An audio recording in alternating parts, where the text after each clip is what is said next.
नवरा करायचं हे मोबाईल पाहिजे आमची.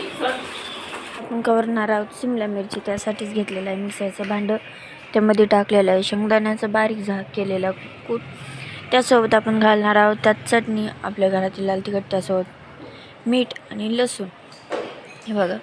त्यानंतर आपण त्याला मिक्सरमधून काढायचं आपल्याला. बघा, मिक्सरमधून काढल्यानंतर अशी चटणी तयार झालेली आहे. तुम्ही अशी तेल टाकून खाऊ शकताय. चला मग आपण घेऊया. शिमला मिरची धुवून कापून घ्यायची आहे आपल्याला. मस्त असे 4 काप करायचे. तिचे 4 काप झाल्यानंतर आपण मस्त असं त्यामध्ये आपल्याला मिरची भरता येईल, त्यामुळे मस्त असे 4 भागामध्ये कापायचे. अशा पद्धतीने या सर्व मिरच्या कापून घेतल्यात. त्यानंतर एवढ्याच त्या मिरच्या होत्या, त्यात आपल्याला पूर्ण मिरच्यांमध्ये चटणी भरून घ्यायची अशी. हे बघा, मस्त अशी चटणी भरायची आहे. हे बघा, पूर्ण चटणी भरून घ्यायची, पूर्ण फुल भरवायची, म्हणजेच खायला टेस्टी होते.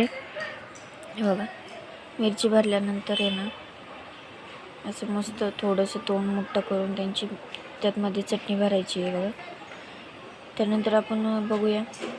अशाच पद्धतीने आपल्याला पूर्ण मिरची भरून घ्यायची. बघा, मी तर हे सर्व भरून घेतल्यात. चला मग तोपर्यंत कढई गरम होते, लगेचच आपण मिरच्या भरून घेऊया, टाकून घेऊया त्यामध्ये. बघा, कढई तर गरम झाली, त्यामध्ये थोडंसं तेल घालायचं आपल्याला आणि बाकी काही दुसरं काहीतरी घालायचं नाही. त्यानंतर भरून घेतलेल्या मिरच्या टाकून घ्यायच्या. एक एक करून मी त्या मिरच्या टाकून घेतल्या. तेव्हा त्यानंतर मस्त त्या अशा हलवून घ्यायच्यात तेलामध्ये परतून झाल्यानंतर आपल्याला त्या झाकण टाकायचं. आणि म्हणजे माझे मामा आणि मोठे दीर आले होते, त्यांना नाश्ता केला. त्यानंतर बाकी सर्व कामं आवरून घेतले. तोपर्यंत ताई ते आले होते. खालीच बसायची. बसा. नवरा करायचं हे मोबाईल पाहिजे आमची.